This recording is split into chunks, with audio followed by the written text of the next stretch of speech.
오늘은 52주 중에 한 금요일이 아니라고 저는 생각해요.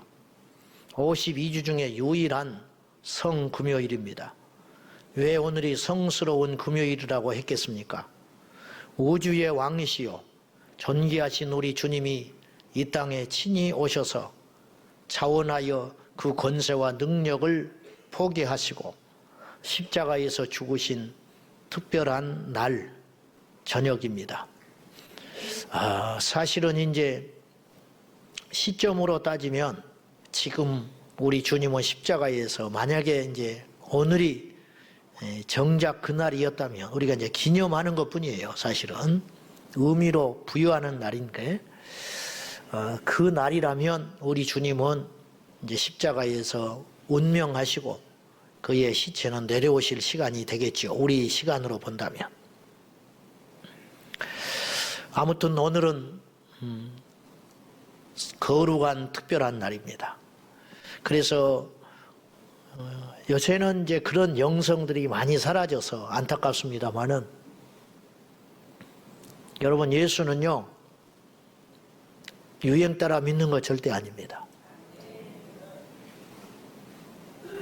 목사님들이 설교하면서 넥타이 안 맨다고 나도 넥타이 매지 말자, 티셔츠 입자, 사람들이 성경책 안 갖고 온다고 스마트폰 가지고 예배 드리는 거 나 안 좋아합니다. 안 좋아해.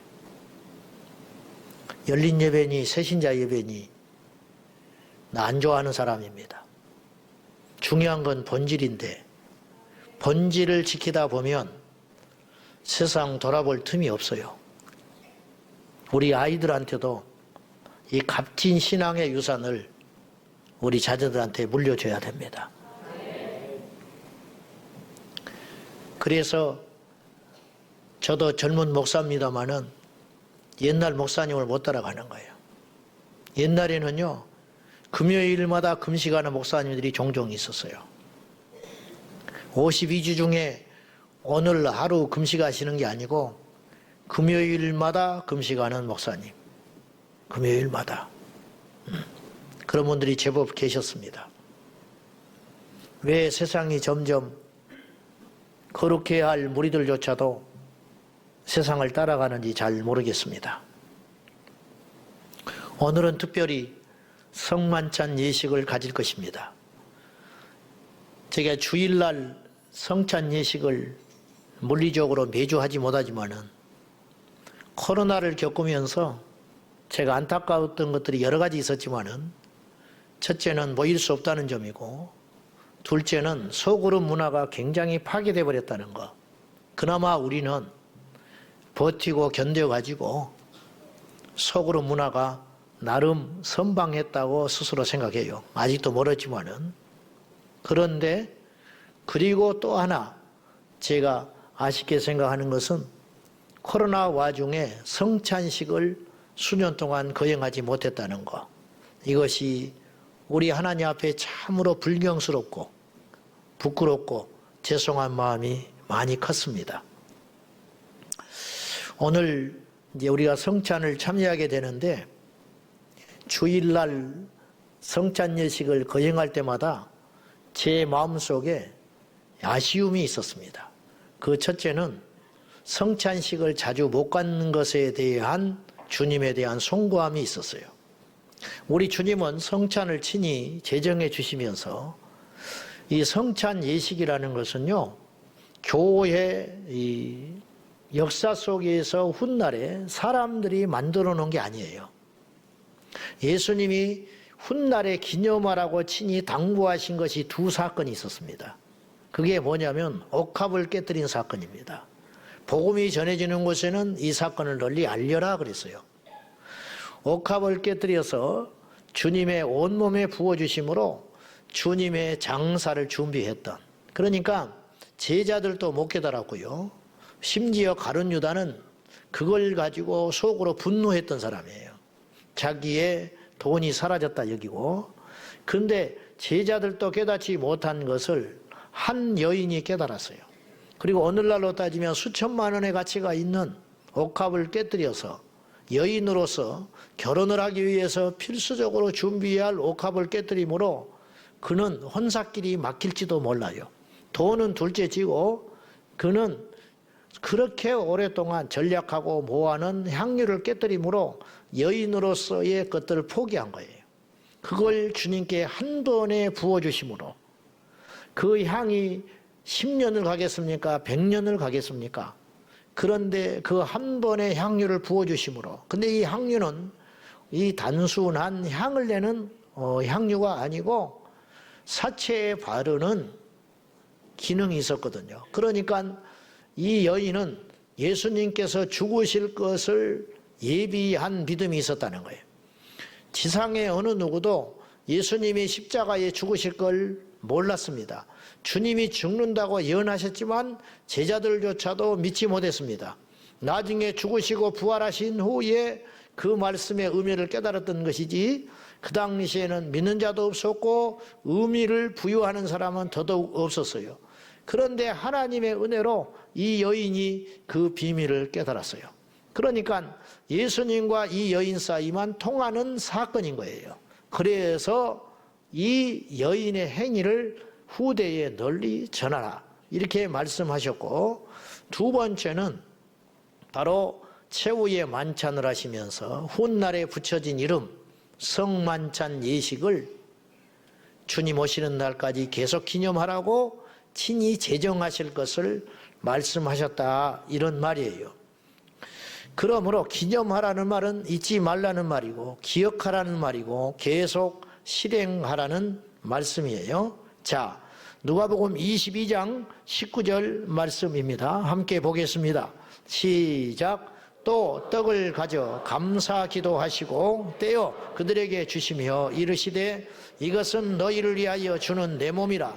너희가 이를 행하여 나를 기념하라 하시고 이를 행하여 나를 기념하라. 성찬 예식은 먹는 것에 의미가 있는 게 아니에요. 참여하는 것으로 의미 있는 게 아니에요. 세례교인이라고 규정을 둔 이유는 예수님이 그렇게 하라 하신 건 아니에요. 그러나 교회 역사 속에서 최소한의 규정을 세례교인만 참여하게끔 하는 이유가 있습니다. 그 이유가 무엇이냐? 의미를 깨닫는 자가 참석시키게 하려고. 그래도 세례를 받았다면 적어도 뭔가는 알지 않겠냐. 최소한의 암, 그것을 가진 자에게 이 성찬 예식에 참여함으로 범죄치 않게 하려고 이것을 규정을 주신 것이다. 그런 말이죠. 그런데 주님께서는 말씀하시기를 성찬 예식을 통하여 누구를 기념하라 하셨냐? 예수를 기념하라. 이거 자체가 중요한 것이 아니라 성찬을 참여함으로 누구를 우리가 만나야 되느냐? 예수님을 만나야 한다 이런 말이죠. 그런데 이제 교회 구조상 어느 또 본당에 들어오지를 못하고 여러 분들이 오셔가지고 3층은 물론이거니와 지금 2층에서까지 영상으로 예배드리고 있는 성도들을 볼 때에 이 성찬식을 자주 거행하지 못하는, 그리고 이게 구조상 불편하고 경건할 수 없는 그런 구조지만 제가 여러분에게 부탁드리고 싶은 것은 그러함에도 불구하고 우리의 마음의 중심이 거룩한 성찬에 참여하기에 부족함이 없이 흐트러지지 말라고 당부를 드리고 싶은 거예요. 두 번째, 성찬식을 주일날 거행할 때마다 아쉬운 것은 형식적인 예전으로 흐르는 것이 몹시 아쉽습니다. 아무리 경건하려고 해도 우리 모두의 믿음이 다 같지 않기 때문에 다분히 예식적일 수밖에 없다라는 점이 아쉽습니다. 제가 참 충격적인 것을 부교육자 때 목격을 했는데, 제가 이제 성찬 위원이 돼가지고 유아실의 순서가 돼가지고 이 성찬 떡을 가지고 들어갔어요. 그런데 이제 거기에 있는 이제 부모님들도 그 떡을 참여해야 되니까. 근데 이렇게 두 손으로 들고 가는데 아이가 칭얼대는 거예요. 아마 그걸 달라고 졸랐던 것 같아요. 그때 엄마가 두 개를 딱 들더니 하나는 자기 입에 넣고 하나는 애기 입에다가 쏙 집어넣어 버리는 거예요. 제가 손 쓸 새도 없이 너무 제가 충격을 받았어요. 그 엄마를 내가 다시 봤어요. 이게 이 정도 수준이어가지고 되겠는가. 나는 판단하고 싶지는 않지만은, 그 사람의 믿음을 내가 판단하고 싶지는 않지만은, 훗날에 깨달았겠지만은, 이래가지고 되겠는가. 이 정도 수준이어가지고 되겠는가. 너무 안타까웠어요. 너무 안타까웠어요. 주님이 함께 계시고 주님의 몸인데 그걸 그렇게 할 수 있는가. 너무 속이 상했어요. 그래서 이제 우리가 잘 준비가 안 돼 있는 거예요. 여러분, 형식이 중요하냐? 그렇지만 한편으로 생각하면 형식 중요합니다. 무슨 말이냐면, 뭐 옷 입는 게 중요하냐? 주님 앞에 나가는데 우리 마음이 중요하지. 거꾸로 말해볼까요? 마음이 주님께로 향하는데 슬리퍼 신고 올 수 있겠어요? 예식장에 슬리퍼 신고 갑니까? 응? 그러지 않을 거 아니에요. 마음이 중요한데 늦을 수 있겠어요? 형식이 중요치 않다고요? 마음이 주님께 집중하는데 예배 때 잡담을 할 수 있을까요? 그건 아닌 거예요. 앞뒤가 안 맞는 말이라는 거예요. 형식이라고 말하면 안 돼요. 그리고 형식이라 할지라도 형식은 때때로 중요합니다. 그 형식 속에 우리 마음이 담기게 되는 것도 있다 이 말이죠. 원래 성찬의 의미는, 즉 우리 주님께서 이 성찬을 명하신 이유는 아까도 말했다시피 기념하라. 기념하라는 말은 잊지 말라는 말이에요. 이때를 기억하라는 거죠. 제가 이제 제 앞에 앉아서 기도하는 것은 오늘 성찬에 참여함으로 주님 우리에게 두 가지의 일이 일어나게 해 주십시오. 제가 그렇게 기도했어요. 하나는 이 성찬에 참여한 우리 온 성도들이 철저히 회개에 임하게 해 주십시오. 우리가 더러운 죄인이거든요. 저나 여러분이 다 더러운 죄인이에요. 모르기 때문에, 우리 마음을 모르기 때문에, 들여다볼 수 없기 때문에 한 가정을 이루고 날마다 만나지만 그냥 그렇게 살아가는 것뿐이지, 우리 마음을 만약에 투명한 유리그릇처럼 우리가 볼 수만 있다면 우리는 굉장히 힘들 거예요. 우리 안에 얼마나 더러운지는 우리조차도 깨닫지 못하고 있다고요. 이 주님의 온전하신 떡과 피가 우리 안에 들어옴으로 인하여 우리 안에 있는 죄가 소멸되게 하여 주십시오. 그렇게 기도하고, 둘째는 제가 이렇게 기도했어요. 우리 성도들 중에 환자들이 많습니다. 암 환자도 많고 삶의 질고로 고통받고 있는 우리 성도들이 너무 많습니다. 들려오는 소식마다 좋은 소리는 잘 전달을 안 해요. 승진했다, 사업이 잘 된다 소리는 어쩌다가 물어봐야 하는 소리지. 그러나 우리 기도 단톡방에, 그리고 저희 목사님들끼리 공유하는 그 보고에 보면은 끊임없이 올라오는 소리들이, 누가 돌아가셨다, 누가 아프단다, 누가 수술을 앞두고 있단다, 아무개 자식이 이런 일을 당하고 있단다, 그런 이야기들만 계속 우리 중보팀들은 그렇게 그걸 공유하고 있을 것입니다. 제가 기도했습니다. 주님, 이 성찬에 오늘 참여하는 자들마다 예수님의 살이니, 예수님의 피니, 예수님의 살과 피가 능력이 있을 것 아닙니까?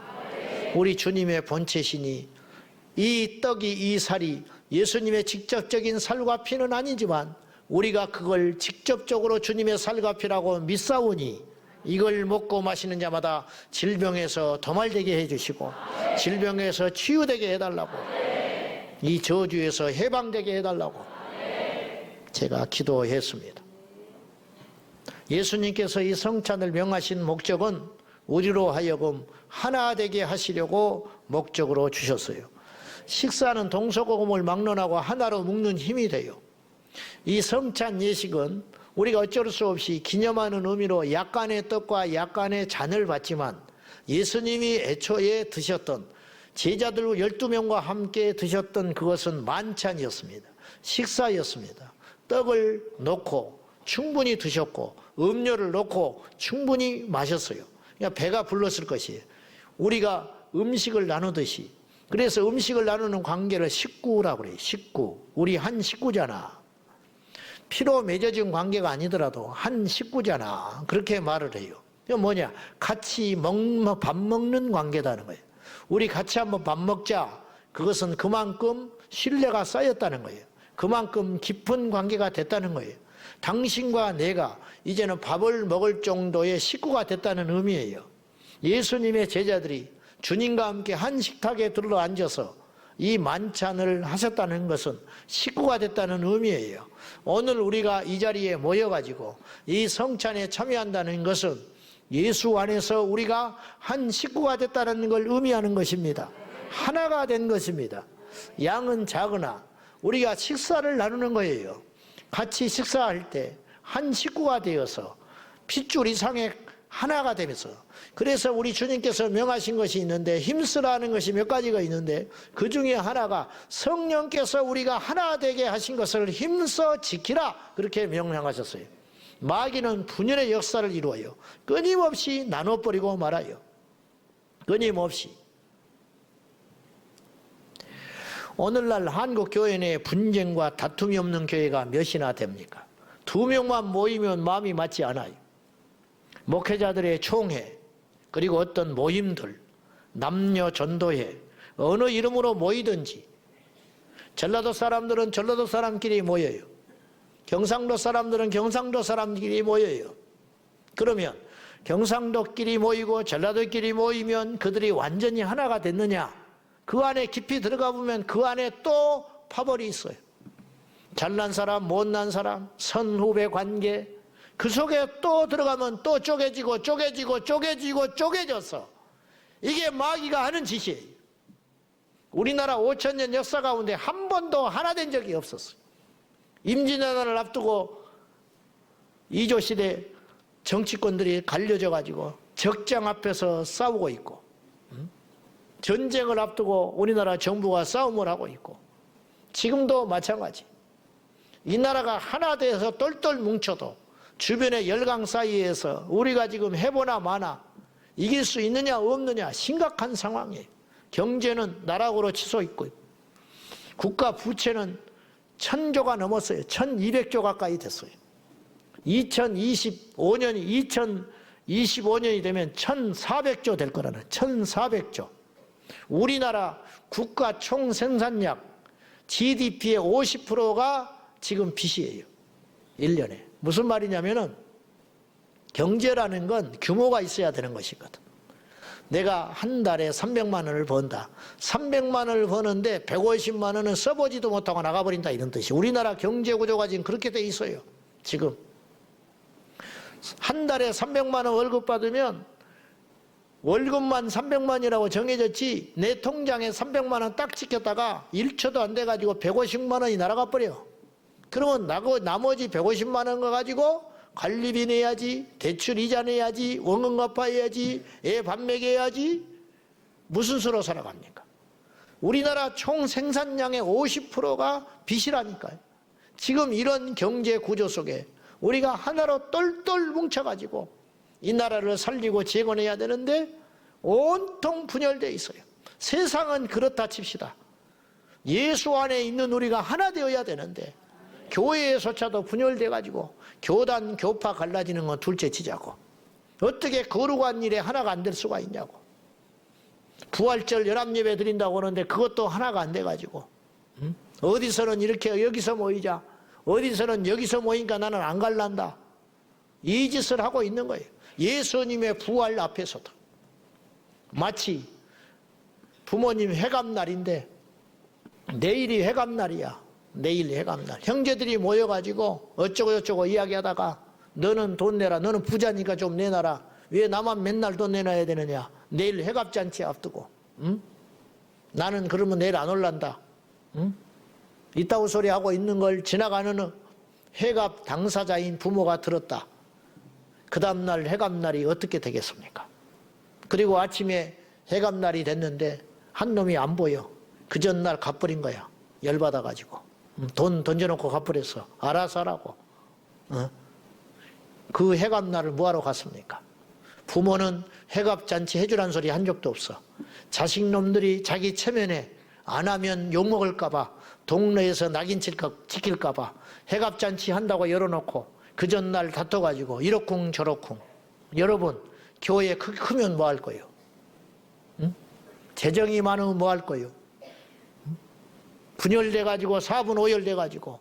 그런데요, 오늘 고린도전서 11장이 고린도서에 향한 사도 바울의 서신서였는데 고린도 교회가 네 파로 나눠져 있었어요. 게바, 베드로파, 아볼로파, 바울파, 심지어는 그리스도파가 있었어요. 네 파로 한 교회에 나뉘어가지고 있었어요. 저는 이런 가슴 아픈 소리도 들었어요. 교회가 작다고 하나 되는 것도 아니야. 작다고. 어느 개척교회 다녔는데 성도가 뭐 5가정인가 있었다나.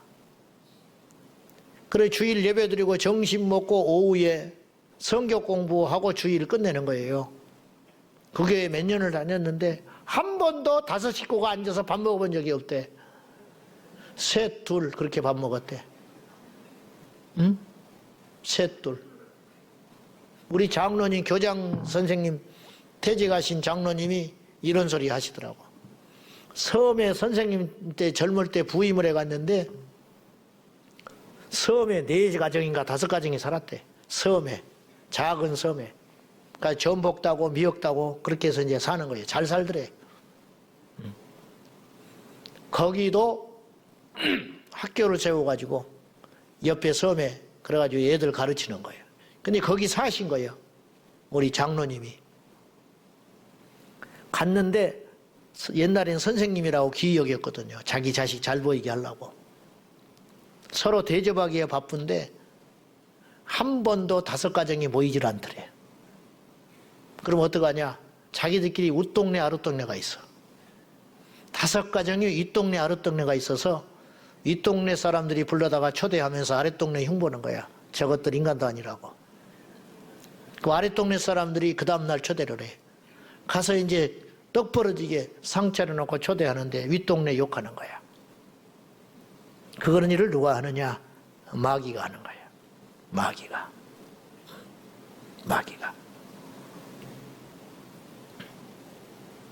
주님의 일 하자는데 하나가 안 돼요. 동성애 막자는데 하나가 안 돼요. 자기 순서 없다고 안 와버려. 자기에게 시시한 거 시킨다고 안 와버려. 가슴이 찢어지는 것 같아. 전도잔치 하자고 그러는데 교회가 싸워. 이 나라 살리자는데 파당 짓고 싸워요. 우리가 성령께서 하나 되게 하신 것을 힘써 지킬 때 하나 된다는 건요, 그냥 되는 게 아니에요. 힘써야 하나 될 수 있어요. 참아야 하나 돼요. 어떻게 하고 싶은 말을 다 하고 삽니까? 여러분 그렇게 살지 마세요. 어떻게 하고 싶은 말을 다 하고 살아. 응? 어떻게 내 하고 싶은 대로 다 하고 살아. 그래서는 하나가 안 되는 거예요.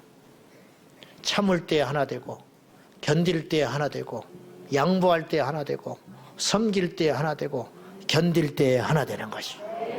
요한복음 17장 11절에 주님께서 제자들을 위해서 17장 전체가 중보기도 하는 거예요. 그때 요한복음 17장 11절에 예수님께서 이렇게 말하셨어요. 하나님께 이렇게 기도하는 거예요. 나는 때가 되어 가거니와 이들은 이 땅에 남아 있습니다. 주님이 그렇잖아요. 주님은 이제 갈 준비하시는 거예요. 십자가에 죽으시고 부활하셔서 갈 준비하시지만 제자들은 당신보다 늦게 올 거 아니에요. 내가 먼저 간 다음에 제자들이 이 땅에 남아 있을 것입니다. 주님, 이들을 보존해 주십시오. 이들을 지켜달라는 거예요. 이들을 보존하사. 그리고 주님이 아주 의미 깊은 기도를 하셨는데 우리가 하나됨과 같이 저들도 하나 되게 하여 달라고 기도를 했어요.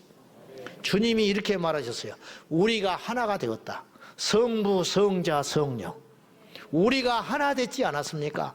하나님, 하늘에 계신 아버지와 이 땅에 있는 내가 그리고 나와 함께하는 성령이 하나이지 않습니까? 하나님은 이렇게 말하시고 예수님은 이렇게 말하시지 않았어요. 아버지와 나는 하나이니라. 우리가 하나 됨과 같이 땅에 남아있는 저들도 하나 되게 해달라고 주님이 기도하셨다고요. 주님께서 우리를 위해 기도해 주십니다. 우리 제자광성교회가 하나 되기를 위해 기도하십니다. 우리 가족 구성원들이 하나 되기를 위해 기도하고 계십니다. 한국교회가 하나 되기를 위해 기도하고 계십니다. 이 나라 이 민족이 하나 되기를 위해 기도하고 있습니다. 믿는 자들이 하나 되기를 위해 기도하고 있다 이 말이죠. 하나 되는 자가 성찬에 참여할 때 그 성찬은 진정한 능력이 있는 것이에요. 오늘 11장 18절 말씀 한번 읽어보겠습니다. 19절까지 시작.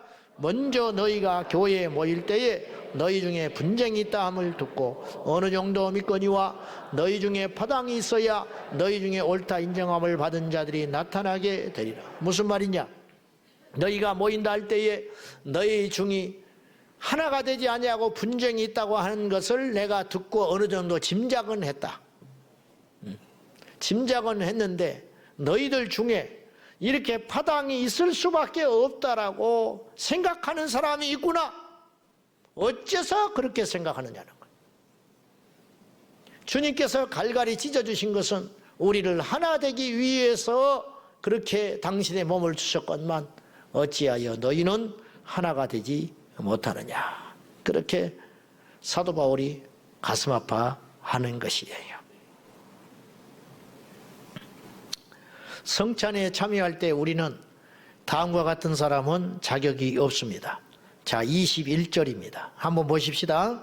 다 같이 시작. 이는 먹을 때에 각각 자기의 만찬을 먼저 갖다 먹으므로 어떤 사람은 시장하고 어떤 사람은 취함이라. 이게 무슨 말이냐면 아까 잠깐 언급했어요. 예수님의 성만찬식은 우리처럼 우리가 지금 하는 예식이 아니었다. 애초에 제정하실 때 그건 식사 자리였다. 식사. 그런데 고린도 교회의 성찬 예식은 모일 때마다 매주 진행되었어요. 우리처럼 1년에 몇 차례 예식을 진행하는 게 아니라 매주 식사하는 것이 성찬이었다 이 말이에요. 식사하는 것이. 그러니까 식사할 때 떡을 나누면서 주님의 몸이다. 잔을 받으면서 주님의 피다. 이런 마음을 가지고 식사에 참여했다는 거예요. 초대교회는 오늘 우리와 다르게. 그래서 그들이 오해를 받았어요. 초대교회를 의도적으로 욕하는 사람들이 성찬 예식에 포도즙을 먹으니까 아이를 잡아서 피를 마신다고 소문을 내가지고 그래서 그것 때문에도 기독교가 박해를 많이 당했다고 그래요. 초대교회는. 그러니까 초대교회의 식사 예식은 단순한 식사가 아니고 성찬 예식으로 거행이 되고 있었다 이 말이에요. 그런데 오늘 바울이 고린도 교회에 꾸짖는 것은 무엇이냐면 전부 다 모일 때까지 조금 참았다가 오면 같이 식사를 먹으면 공평하게 균등하게 모두 다 먹을 수 있는데 그새를 못 참아가지고 늦게 오는 사람을 기다리지 못한 채 먼저 온 사람이 떡을 잔뜩 배가 터지게 먹어버리고 뒤에 오는 고린도 교회 성도들은 먹지 못하는 사람도 있다. 예. 그래서 먹는 사람은 배가 터지게 배부르게 먹고 없는 사람은 불평을 하면서 떠나간다 이 말이죠. 이것이 사람이 할 짓이냐? 이게 예수 믿는 사람이냐? 이렇게 말하는 거예요. 교회 식당에 가서 먹겠다고 새치기 한다 이 말이에요. 예? 새치기. 밥 한 그릇 남아있으면 그냥 쫓아가서 빨리 허겁지겁 먹으려고. 이건 뭘 말하는 거냐면은 참 유치하고 창피한 이야기지만은 양심이 없다. 양심. 우리가 손가락질을 받으면 하나님의 영광을 가려요. 우리가 손가락질을 받으면 하나님의 영광을 가린다고. 내가 누차 말했어. 주차도 똑바로 못하면서 무슨 예수를 믿냐. 지나가는 사람마다 욕을 해. 십자가는 덜렁덜렁덜렁해. 십자가 하나 띄었으면 좋겠어. 성경책은 또 앞에다가 본에다가 땅 갖다 놨어.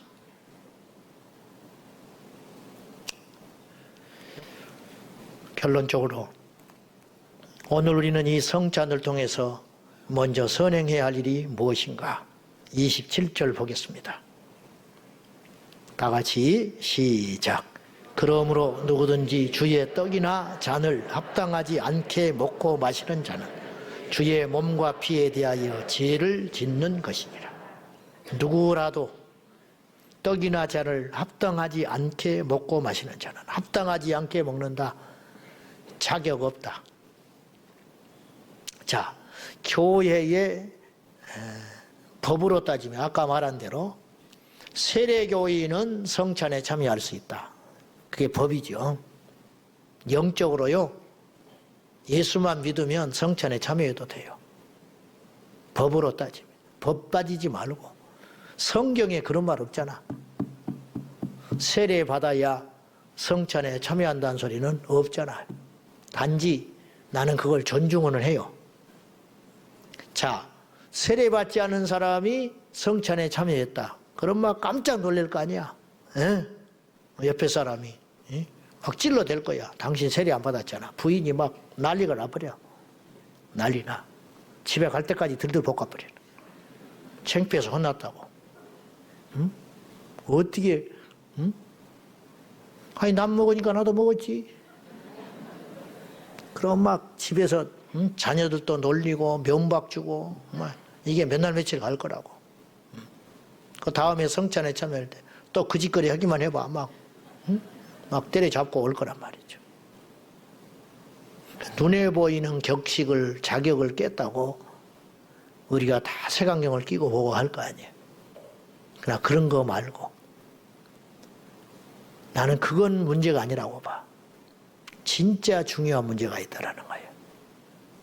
우리의 삶이 합당하냐? 삶이 합당하냐? 너희가 제단 앞에 예물을 드리려다가 형제 원망을 산 일이 기억나거든. 가라. 그 말은 무슨 말인지 알아요? 예물 안 받아. 네 딴으로는 최고 예물을 가져왔을지 모르나 낭비하는 거야. 하나님은 안 받아. 돌아가. 가서 형제와 화해하고 와서 그 예물을 드려라. 제가 일전에도 말했다시피 성경의 말씀들이 다 만만치 않아요. 행동으로 옮기는 게 만만치 않다니까요. 하나같이 만만치 않아. 오른밤을 치고도 왼밤 돌리, 그거는 미친놈이고, 그건 뭐 우리 사전에 있을 수 없는 일 같고, 속옷을 달라거든, 뭐 달라는 사람도 없지만 속옷을 달라거든 겉옷까지 줘라. 그럴까봐 걱정이고, 누가 오이를 가자 하거든 도망가기 바쁘고, 하나같이 만만치 않아. 근데 그 많은 말씀 중에 이것도 너무너무 어려운 거예요.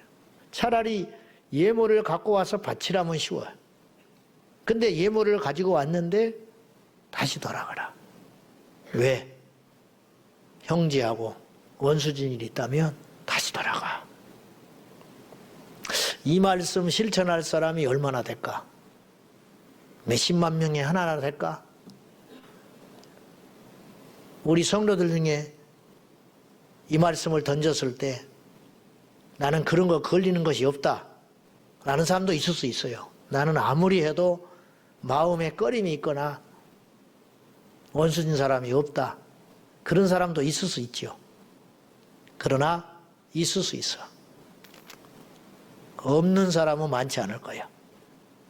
있는데 화해하는가?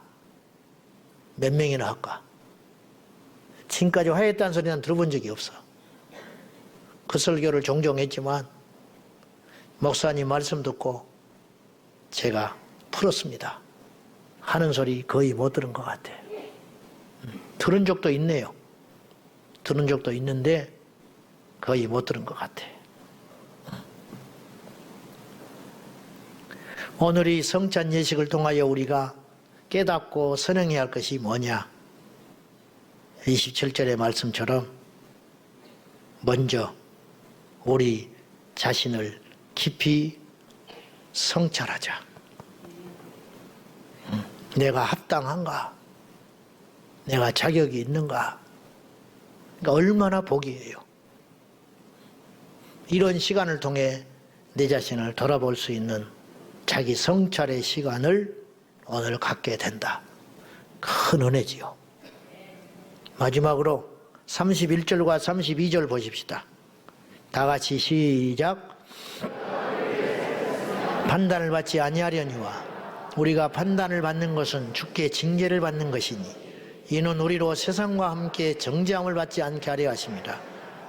우리가 우리를 일찍이 먼저 살피고 내 탓이라고, 내가 잘못했노라고, 다 우리의 연약감 때문이라고 그렇게 말했다면 세상은 우리를 판단하지 않을 거다. 비판하지 않을 거라는 거예요. 그러나 우리가 세상의 비판을 받고 사는 것은 세상이 우리를 비판하는 것 같지만 주님이 그들을 통해서 우리를 징계하는 것이다. 무조건 사단이라고 치부하지 말고 사탄이 공격한다. 사탄이 우리를 이렇게 매도한다. 그렇게만 말하지 말고 어쩌면 하나님께서 그들의 입술을 통해서 우리에게 징계하시는 것 아니냐. 너 그러고도 예수 믿어? 그 소리는 우리를 모르는 사람이 하는 말이 아니라 하나님께서 그 사람을 들어서 너 예수 믿는 거 아니야. 너는 입으로 주여 주여 하지만은 실상은 너 나 안 믿고 있어. 그렇게 말하는 것은 아닌지 살펴봐라. 어느 날 자식이 툭 던지는 말이 마음속에 빗으로 딱 꽂혀요.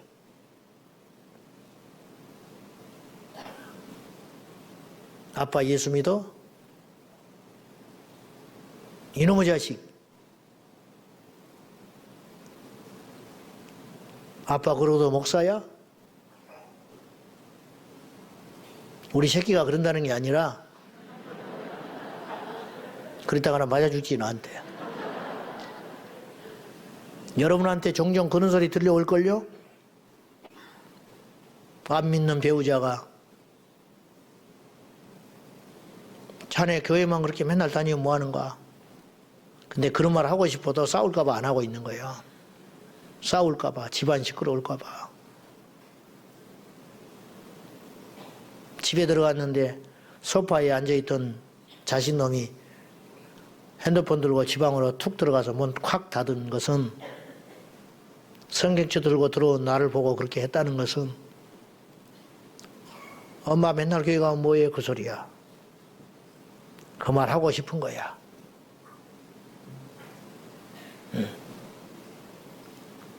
그러면 뭐 하냐는 거예요. 어쩌면 그런 행동들이 하나님께서 우리에게 하시는 메시지는 아니냐.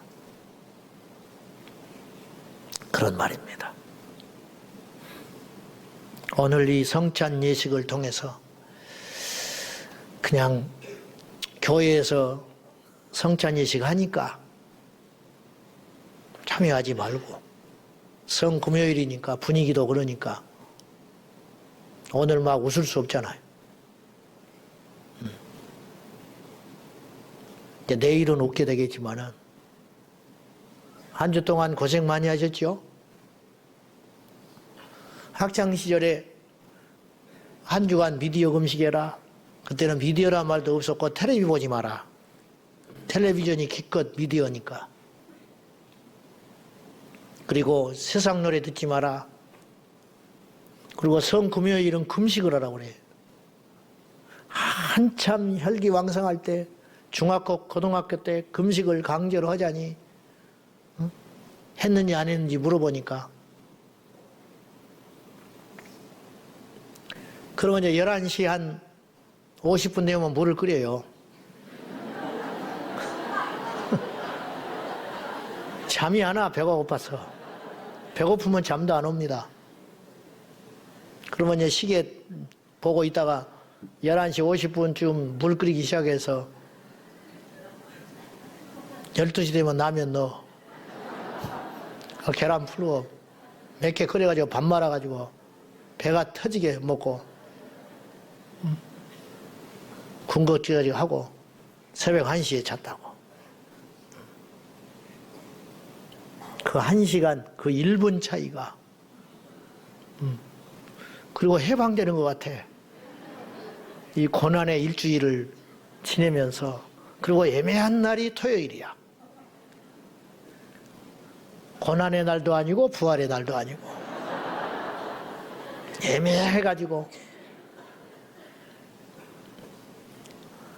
저희 상가에서 교회에 있을 때 제가 그래서 계란은 어느 날부터 안 하게 됐는데 셀별로 계란을 준비하라고 그랬더니 고난주간에 계란을 하고 난리가 났어. 목요일부터 식당 먼저 차지해가지고 계란 삶으려고. 고난주간인데 많은 양을 해야 되니까. 그리고 이제 이쁘게 하느라고 정신이 없어요. 계란 막 다른 셀보다 예쁘게 하겠다고. 그래가지고 토요일 날 전체 모아놓고 밖에 나가서 전도를 했거든.